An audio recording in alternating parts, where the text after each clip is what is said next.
I've decided to start a new chapter without you, Gerald announced, tapping his crystal champagne flute with a silver spoon. His words cut through the wedding reception like a knife, silencing the room of 200 guests instantly. I sat frozen, watching my husband of 35 years smiling down at me from the head table. Behind him, our son Jason and his new bride Vanessa stared in shocked silence. To my right, Cynthia Preston, Gerald's executive assistant, attempted to hide a victorious smirk behind her napkin. My name is Eleanor Briggs, and at 60 years old, I never imagined my husband would choose our son's wedding reception to announce he was leaving me. The ballroom at the Grand Pavilion Hotel in Nashville suddenly felt airless, as if every molecule of oxygen had been sucked out by Gerald's words. My hands trembled slightly, but I refused to crumble. The weight of hundreds of eyes pressed upon me, family, friends, colleagues, all waiting for my reaction, for the inevitable breakdown. The silence stretched on for what felt like eternity, though it was probably only seconds. With steady hands, I raised my glass, meeting Gerald's eyes directly. "To new beginnings for us both," I said, my voice clear and unwavering. Then I took a careful sip of champagne.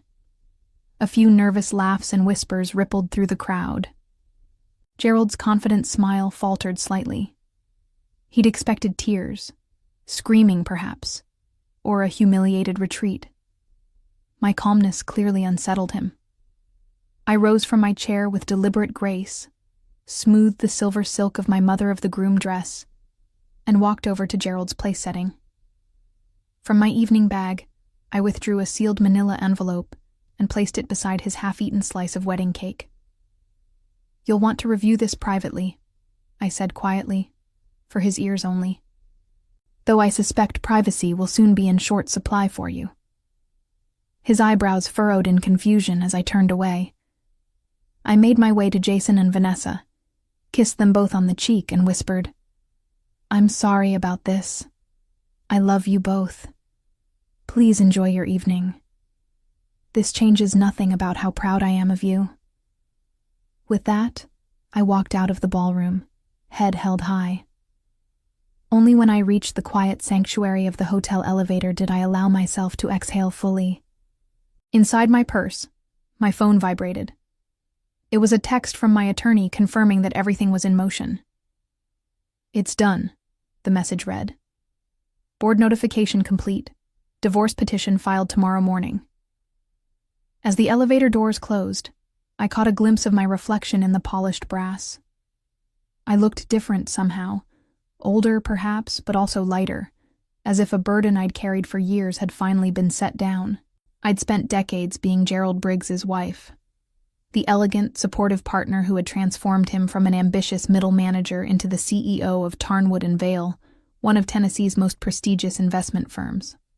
I had organized charity events, hosted dinner parties for clients, and cultivated the perfect image of corporate success, all while raising our 2 children and burying my own aspirations. In the beginning, we truly were partners. We'd met at university, he studying business while I pursued art history. We had dreams of building a life where both our careers would flourish. But one opportunity after another pulled us toward his path, and somewhere along the way, my dreams became footnotes to his success story. "Just until Jason starts school," Gerald would say. "Just until this promotion comes through. Just until we're more established." The temporary sacrifices became permanent, and I found myself transformed into the perfect corporate wife. A role I played with such conviction that I sometimes forgot it wasn't what I'd chosen. 6 months ago, I had gone to Gerald's office to surprise him with lunch on his birthday. His secretary looked flustered when I arrived. "He's in a meeting," she stammered. "Very important. Can't be disturbed." I should have recognized the signs. The late nights, the weekend emergency meetings, the sudden business trips to Bermuda and Lake Tahoe. But I trusted him, or perhaps I'd just grown comfortable with our arrangement. The truth found me anyway, in the form of a misplaced credit card statement showing duplicate hotel charges and jewelry purchases that had never made their way to my wrists or ears. Rather than confronting him immediately, I began paying attention. I noticed how Gerald's eyes lingered on Cynthia during company parties, how they arrived separately, but within minutes of each other to morning meetings, how his hand would brush against hers when they thought no one was looking. When I suggested therapy, Gerald dismissed the idea. "We're fine, Eleanor. We're just in different phases of life. You're overthinking things." 2 weeks before Jason's wedding, I found emails. Explicit messages between Gerald and Cynthia discussing their future together after he'd finally broken free from his marriage. They had planned a life together, and according to their timeline, he would tell me after Jason's wedding. Apparently, Gerald had decided to expedite things. What Gerald didn't know was that I'd discovered far more than just their affair. Working with my brother Robert, a forensic accountant, I had uncovered years of financial impropriety. Company funds diverted to personal expenses, hidden accounts, fabricated business trips that were actually romantic getaways with Cynthia. All meticulously documented in the envelope I'd left for him. He did what? My daughter Catherine's voice cracked over the phone. It was just past midnight, and I was in the hotel suite I'd booked separate from Gerald's. A decision that now seemed prescient rather than just practical for wedding preparations. Announced he was leaving me during the toast. My voice sounded strange to my own ears. Oddly calm, almost clinical. "Mom, I'm coming over right now. Are you okay? Are you alone?" The panic in her voice made me realize how I must sound. "I'm fine, sweetheart. Really. Please don't leave Thomas and the babies. I'm not alone. Michelle is here with me." I glanced gratefully at my oldest friend who sat beside me on the sofa, pouring another glass of wine. Michelle had followed me out of the reception, suspecting something was wrong when I'd left. "Did you know? About Dad and..." "Her?" Catherine asked hesitantly. "Yes." I took a deep breath. "For about 3 months now." "And you didn't say anything?" "Mom, why?" The question hung in the air. Why hadn't I confronted him immediately? Why had I continued playing the role of devoted wife? The answer was complex, tied to decades of identity built around being Mrs. Gerald Briggs, of putting family peace above personal dignity, of maintaining appearances. But there was another reason, one that Catherine would soon understand. "I needed time to prepare," I said finally. "There were complications I needed to address first." Michelle squeezed my hand. She was one of the few people who knew exactly what I'd been doing these past months. The meetings with attorneys, the careful documentation, the strategic planning. "Dad texted me," Catherine continued. "He said you'd done something terrible, that you've destroyed his career and reputation out of spite. He sounded desperate, Mom." A bitter laugh escaped me. I imagine he would see it that way. "What did you do?" I sighed. "I exposed the truth, Catherine. Nothing more or less. Your father has been embezzling from the company for years to fund his lifestyle with Cynthia. The evidence was irrefutable, so I made sure it reached the right people." Silence filled the line, before Catherine whispered, "Oh, God. I'm sorry you're caught in this mess, darling. I truly wanted to spare you and Jason as much as possible. Don't apologize, Mom. You're not the one who should be sorry." Her voice hardened. "I just can't believe he would announce it like that, at Jason's wedding of all places. What a selfish, cruel thing to do." The sound of a baby crying came through the phone. "I have to go," Catherine said. "Henry's awake, but I'm coming to see you tomorrow, okay? No arguments." After we hung up, Michelle poured me another glass of wine.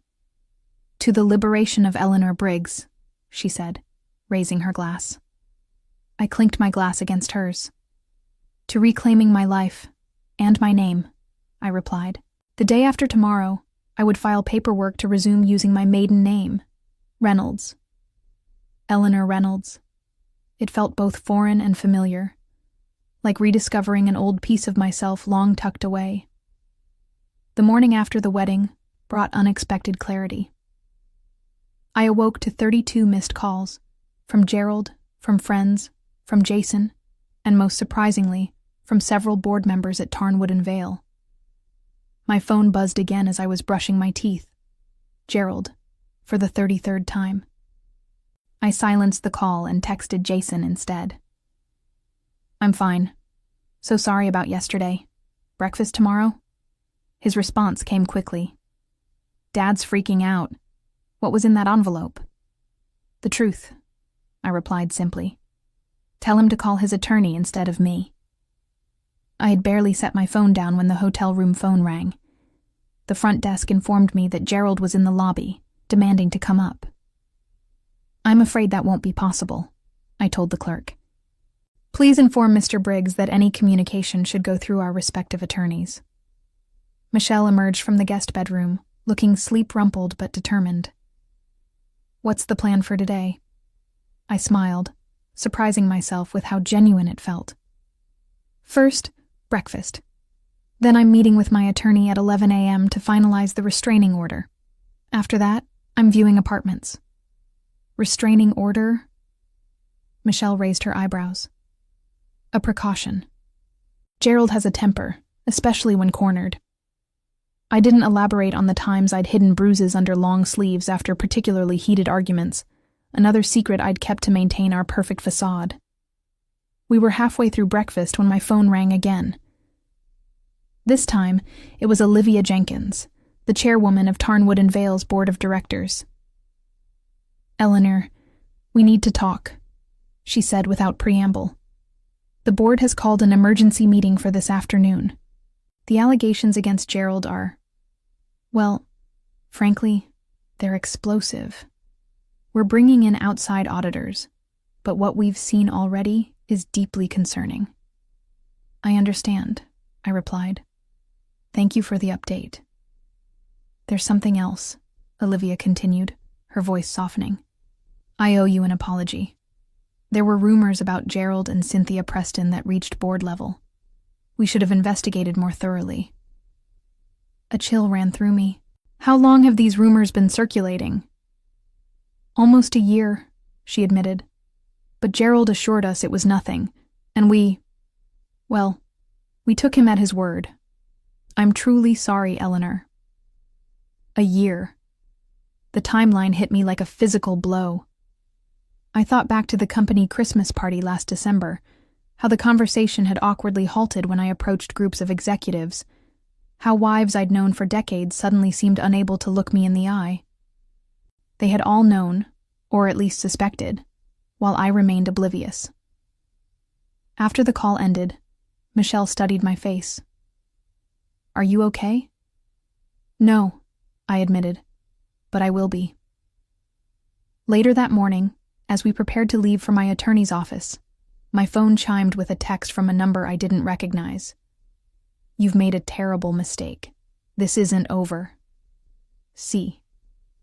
Cynthia. I showed the message to Michelle, who frowned. You should show this to your attorney. It could be interpreted as a threat. I nodded, forwarding the message to my lawyer. As we stepped into the elevator, my phone rang again. This time it was Catherine. Mom, I just saw Dad, she said, her voice shaking. He's saying crazy things. That you planted false evidence, that you've been planning to ruin him for years. He says he's going to contest everything. Of course he is, I replied calmly. Let him try. He said something else too, Catherine continued hesitantly. About someone named Victor Salazar. He claims you've been working with him to set Dad up. Who is that, Mom? The name landed like a thunderbolt. Victor Salazar had been Gerald's business partner years ago, before Gerald orchestrated his ouster from the company. Victor had lost everything, his reputation, his home, nearly his family. He'd been trying to expose Gerald's fraudulent practices for years, but without proof, his accusations seemed like the bitter ramblings of a disgruntled ex-partner. An old friend, I said carefully, and perhaps the only person who knew Gerald better than I did. Victor Salazar sat across from me at a quiet cafe in East Nashville, far from the corporate high-rises and country clubs where Gerald might have connections. At 65, Victor looked older than his years, his once dark hair now completely silver, deep lines etched around his eyes. But those eyes still held the sharp intelligence I remembered from dinner parties 20 years ago. "I never thought you'd actually do it," he said, sliding a flash drive across the table. "I've been adding to this for 15 years. Every suspicious transaction, every shell company, every falsified expense report. When your brother contacted me, I almost didn't believe it. 3 months ago, when I'd first discovered Gerald's affair, my brother Robert had suggested contacting Victor. If anyone knows where the financial bodies are buried, it's Salazar, he'd said. The meeting had been arranged with extreme caution, through encrypted emails and burner phones, precautions that had seemed excessive until I understood the full extent of Gerald's activities. "The board called an emergency meeting today," I told Victor. "Olivia Jenkins said they're bringing in outside auditors." A grim smile crossed Victor's face. "Jenkins is thorough. They'll find everything: the diverted client funds, the phantom consulting fees, the offshore accounts. Gerald's been sloppy these past few years, especially with Cynthia. He thought he was untouchable." "And the evidence I submitted? Is it enough?" Victor nodded. "More than enough for civil charges. Criminal prosecution depends on how the board wants to handle it. Some companies prefer to handle these matters quietly to avoid shareholder panic." I took a sip of my coffee, considering this. "What about you, Victor? After all this time, will you get any vindication?" "Watching Gerald fall is vindication enough." He leaned forward. "But you should know. Gerald's already trying to discredit you. He's telling people you fabricated evidence, that you and I conspired against him out of revenge." "Let him try," I said with more confidence than I felt. "The numbers don't lie." As if summoned by our conversation, my phone lit up with a text from my attorney. "Gerald's lawyer requesting emergency meeting. Claims evidence was obtained illegally. Wants to negotiate before board concludes investigation." I showed Victor the message. He shook his head. Classic Gerald, trying to cut a deal before the full extent of his actions comes to light. "Should I meet with them?" "Absolutely not. Let the investigation run its course." Victor hesitated, then added, "There's something else you should know. The photos in that envelope, of Gerald and Cynthia at the beach house in Hilton Head, I wasn't the one who took them." I frowned. "What do you mean? My brother said you'd arranged for a private investigator." "I did," Victor confirmed. "But by the time my guy arrived, someone else was already photographing them. Whoever it was, they were very professional, very discreet. I assumed your brother had hired another investigator as backup." A chill ran down my spine. If Robert hadn't hired another investigator, and Victor hadn't, who had taken those photographs? Before I could process this new information, my phone rang. It was Jason. "Mom," he said, his voice tight with tension. "Dad just showed up at our hotel. He's demanding to talk to you. Says he knows you and Victor Salazar are trying to frame him." There was a pause. "Is that true? Are you working with Salazar?" "Jason, it's complicated." "Is it true?" he insisted. "Yes," I admitted. "Victor has been helping me gather evidence." "God, Mom. Dad's saying you two planned this for years, that you've been involved. Please tell me that's not true." The accusation stung, even as I recognized it as a desperate attempt by Gerald to shift blame. "Of course it's not true. I only contacted Victor after I discovered your father's affair." "So you've had this planned since before the wedding?" The hurt in Jason's voice was palpable. "You let me go through with it knowing you were about to destroy our family?" I closed my eyes, the weight of his judgment pressing down on me. "I never meant for any of this to happen at your wedding. That was your father's choice, not mine." The board meeting lasted 6 hours. I wasn't present, of course, but Olivia Jenkins called me afterward, her voice heavy with a mixture of anger and regret. "Gerald has been suspended pending further investigation," she informed me. "The preliminary audit confirmed most of the allegations. The board has voted to cooperate fully with authorities." "Thank you for letting me know," I said. "There's more," Olivia continued. "We've frozen several accounts, including the joint personal accounts you share with Gerald. I'm sorry, Eleanor, but it's standard procedure in cases like this." My heart sank. I had anticipated this possibility and had already moved some funds to a separate account, but most of our assets remained tied up in joint accounts and investments. "I understand," I replied, though the reality of my new financial situation was only beginning to sink in. "For what it's worth," Olivia added softly. "I've known Gerald for 20 years, and I never suspected this level of, well, betrayal doesn't seem adequate, both professionally and personally." After the call ended, I sat in my hotel room, staring at the wall. The past 48 hours felt surreal, as if I were watching someone else's life unravel. My lawyer had advised me to remain in Nashville until the initial legal proceedings were underway, but the hotel was becoming increasingly uncomfortable. Gerald had attempted to enter my room twice more, forcing management to post security in the hallway. A knock at the door startled me. "Mom? It's Catherine." I opened the door to find not only Catherine but Jason as well, both looking exhausted and conflicted. "We needed to see you," Catherine said, stepping inside, "to hear your side directly." Jason followed, his expression guarded.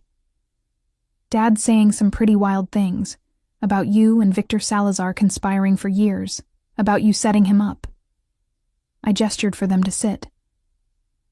"I imagine he is. Your father is desperate right now." "So it's not true," Jason pressed. "I only contacted Victor 3 months ago, after discovering your father's affair with Cynthia. Victor had evidence of financial misconduct that I didn't have access to. That's the extent of our conspiracy," I explained. Catherine leaned forward. "Why didn't you just confront Dad when you found out about the affair? Why go through all this?" "Investigation." I considered how to explain the complex calculations I'd made in those first shocking days after discovering the affair. How I'd realized that a simple divorce would leave me financially vulnerable. How Gerald would likely use his position and connections to control the narrative and minimize any settlement. "Because your father wouldn't have faced any real consequences," I said finally. "He would have divorced me, married Cynthia, kept his job and most of our assets. I would have been left with whatever he deigned to give me." I paused, meeting their eyes. After 35 years of supporting his career at the expense of my own, after raising his children and building his social network, I deserved better than to be discarded so easily. Jason rubbed his temples. "I get that, Mom, I do. But this, what you've done, it's going to destroy him. His career is over. He might face criminal charges." "Those are the consequences of his actions, not mine," I replied firmly. "I didn't create fake evidence. I simply exposed what he was actually doing." Catherine reached for my hand. "The timing, though, during our wedding toast, that was cruel, Mom." "That was your father's decision, not mine," I reminded them. "My plan was to file for divorce quietly after you returned from your honeymoon. Gerald chose that moment to humiliate me publicly. I simply had my response ready." Jason sighed heavily. "This is such a mess. Vanessa and I haven't even opened our wedding gifts yet, and our parents are at war." "I'm truly sorry about that," I said, and meant it. "None of this is what I wanted for your wedding day." "Dad wants to meet with you," Catherine said suddenly, "to try and work things out privately before it goes any further." I shook my head. "There's nothing to work out. Everything is already in motion." "Please, Mom," Jason pleaded. "Just one meeting. For us." I looked at my children's troubled faces and felt my resolve weaken slightly. "One meeting," I conceded. But only with lawyers present. The conference room at my attorney's office felt sterile and tense. Gerald sat across the table, looking haggard. His usually impeccable appearance now rumpled, dark circles under his eyes. Beside him sat his lawyer, a sharp-featured man named Howard Blackwell, known for representing Nashville's elite in their most unsavory moments. "Thank you for agreeing to meet, Eleanor," Gerald began, his voice lacking its usual confidence. "I think we can resolve this situation without further damage to our family." "I'm listening," I replied coolly. Blackwell cleared his throat. "My client is prepared to offer a generous settlement, the house in Nashville, half of all legitimate assets, and spousal support. In exchange, Mrs. Briggs would agree to withdraw the evidence she submitted to Tarnwood and Vale's board and sign an NDA regarding both the alleged financial improprieties and the personal indiscretions." My attorney, Diana Winters, scoffed audibly. "My client doesn't control the board's investigation, which is already well underway. The evidence has been submitted and verified by independent auditors. You can't put that genie back in the bottle." Gerald leaned forward, desperation evident in his voice. "Eleanor, please. 35 years of marriage. Doesn't that count for something? This vendetta with Victor Salazar has gone too far." "This isn't about Victor," I said quietly. "This is about you stealing from your company to finance your affair, Gerald. About you lying to me for years. About you choosing to humiliate me at our son's wedding." "I made a mistake with the timing," he admitted, not meeting my eyes. "I was wrong to do it that way." "A mistake?" I repeated incredulously. "You brought your mistress to our son's wedding, seated her at the family table, and publicly announced you were leaving me. That wasn't a mistake, Gerald. That was cruelty." Gerald's face hardened. "And what you've done isn't cruel. You've destroyed my career, my reputation." "No," I interrupted firmly. "You destroyed those things yourself. I simply exposed the truth." Blackwell intervened. "Perhaps we should focus on the settlement terms." "There will be no settlement," Diana interjected. "My client will accept nothing less than what she's legally entitled to. Half of all marital assets, including those hidden in offshore accounts, and full financial disclosure going back 10 years. Gerald's face flushed with anger. "This is about revenge, plain and simple. You couldn't stand that I found happiness with someone else, so you colluded with my enemy to ruin me." I stood up, suddenly weary of the conversation. "We're done here." The fallout happened faster than I expected. 3 days after our meeting, Gerald was formally terminated from Tarnwood and Vale. The press release cited financial irregularities and breach of fiduciary duty, corporate speak that barely hinted at the extent of his misconduct. By the end of the week, the FBI had opened an investigation into possible wire fraud and tax evasion. Our joint accounts remained frozen, and Gerald had been forced to move out of our Nashville home after the court granted my petition for exclusive use. I had rented a small apartment in downtown Nashville. Nothing fancy, but it was mine alone, the first space I'd chosen entirely for myself in decades. Catherine helped me move in, bringing essentials from the house and adding small touches to make it feel like home. "Have you heard from Dad?"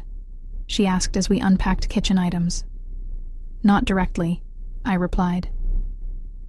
"His lawyer called to say he's staying with friends since the court ordered him to vacate the house." Catherine nodded, arranging mugs on a shelf. "He called me again yesterday, still claiming you and Victor set him up." She hesitated. I told him I didn't want to hear it anymore, that he needs to take responsibility for his own actions. I squeezed her hand gratefully.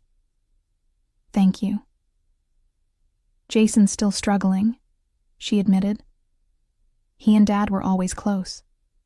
This has hit him hard." "I know," I said softly. "I never wanted to come between them." That evening, as Catherine left, I found myself alone in my new space, surrounded by boxes half unpacked. My phone pinged with a text from Michelle. "Dinner tomorrow? We should celebrate your new beginning." I smiled, typing back my acceptance. Then, almost on impulse, I opened my laptop and navigated to a travel website. After browsing for a few minutes, I made a decision and booked a ticket to Florence, Italy, departing in 3 weeks. I had always wanted to see the art I'd studied in my university days, before life took me in a different direction. On the kitchen counter lay the paperwork for legally reclaiming my maiden name.